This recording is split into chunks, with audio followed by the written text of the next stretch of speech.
Hello, my name is Olu Shabazz, and I'm privileged to be the minister to the Harlem Church of Christ in New York City, New York. We meet at the corner of 127th and Lenox Avenue. On yesterday, I had the good fortune of inviting one and all to join me on this coming Saturday at 2 p.m. to begin a multi-part series of Facebook Live messages that I've chosen to entitle Revelation, Inspiration, and the Illumination of the Word of God, Fact or Fiction. I also asserted in that video that I would not begin this series until Saturday, 2 p.m., and perhaps at the latter end of that series, it would be my endeavor to attempt to answer a few of the alleged contradictions and alleged errors of the New Testament Bible. I suppose that my passion for this is that I am cognizant of the fact that in order to dismantle the credibility of New Testament Christianity, one must attack the truthfulness of the verbal plenary inspiration of the Word of God.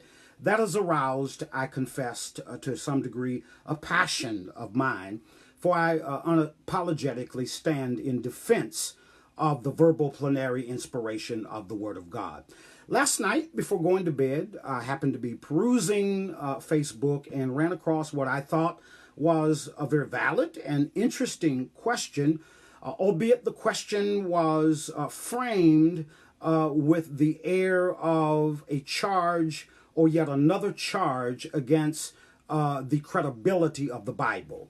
It in fact stated that Matthew, in the Gospel according to Matthew, was in error in Matthew 27, 9 and 10, when he quotes Jeremiah the prophet, when in actuality it was Zechariah who made the prophecy, and offered that as evidence and proof that this is yet another error recorded in the Bible.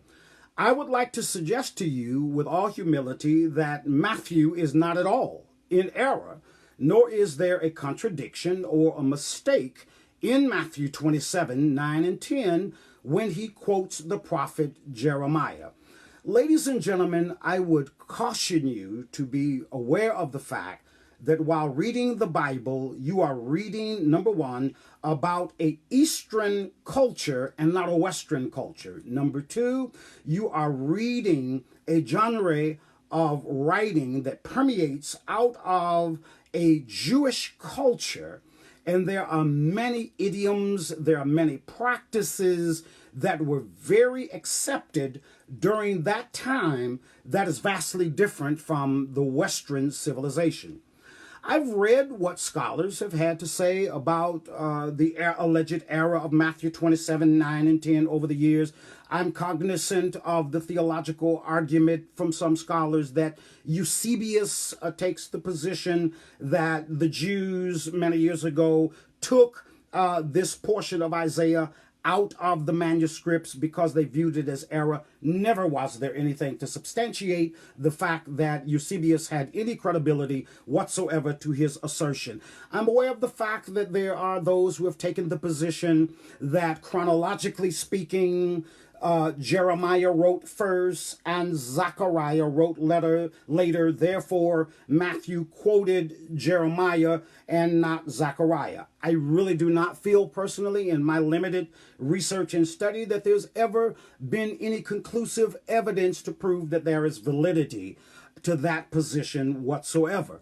I had more time to go into the other theories that relate to the alleged error of Matthew 27, 9 and 10. But let me quickly simply suggest to you with as much clarity as I possibly can that what one sees in Matthew 27, 9 and 10 is what is called a composite reference.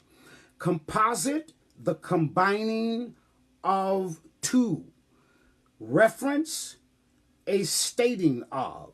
What Matthew does is a composite reference.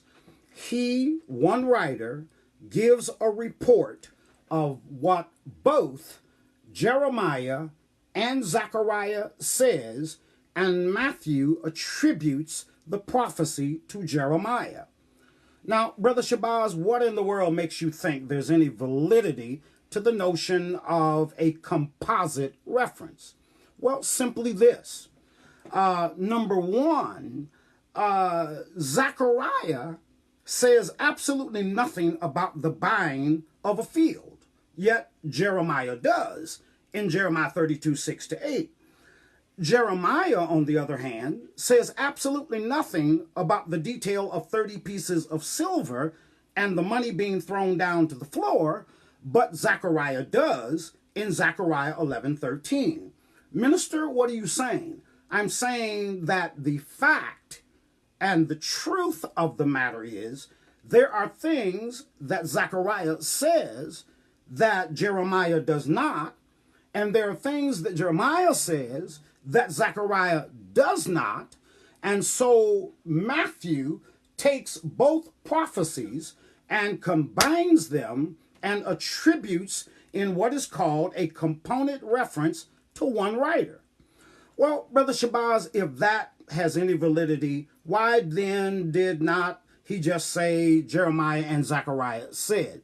Well, again, I want to suggest to you that the notion of composite reference was not a strange animal, if you will, to their culture and to their time.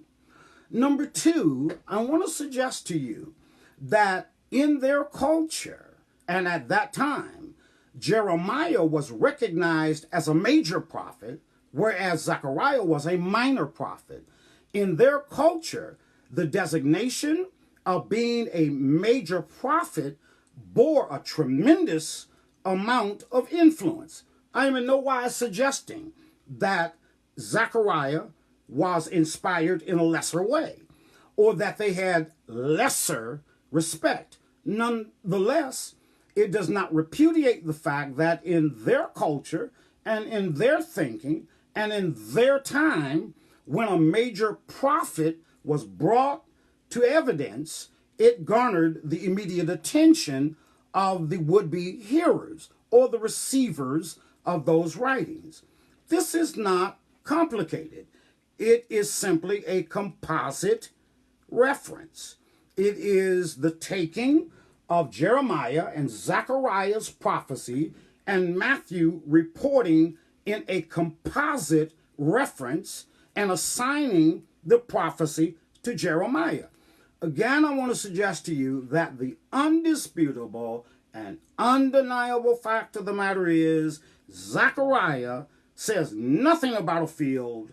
Jeremiah says nothing about 30 pieces of silver. So Matthew had to take information from both accounts. Not that he made a mistake about it or an error in it, but he combines, and in a genre to which they were accustomed in their culture, he makes what is called a composite reference.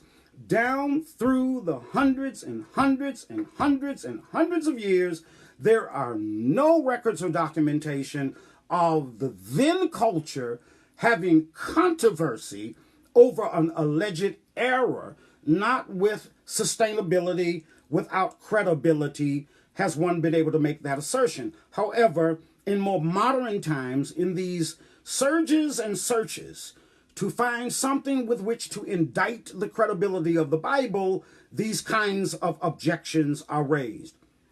Matthew did not make an error, and it is clear that both Jeremiah and Zechariah's information are combined in a composite reference by Matthew. Matthew knew what he was doing. The people in that culture knew what he was doing, understood what he was doing, and I'm persuaded had no problem, which brought indictment against the credibility of his report. That's just one. I had not intended to do this. I heard an attempt or two to address this. I'm not sure that the question was acceptably answered. Perhaps it was. Nonetheless, I wanted to give you the fruit of my research.